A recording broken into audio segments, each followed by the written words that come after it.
Today in this video you will learn how to apply password on image file. So let's start it.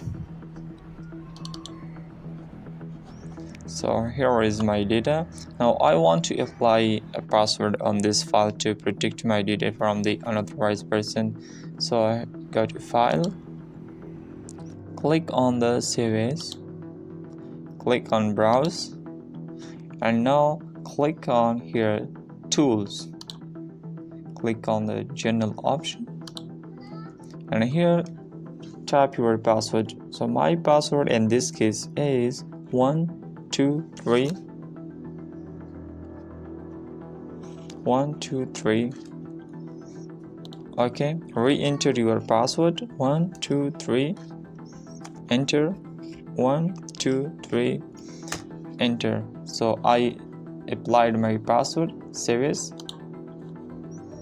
close it. Now if I open it again, it will ask for password. So I open my file, and here you can see that it asked for my password. So my password is 123, enter, 123, enter. Now you can see if I close it again and I open it, and if I type the incorrect password 2345, enter, it will not open.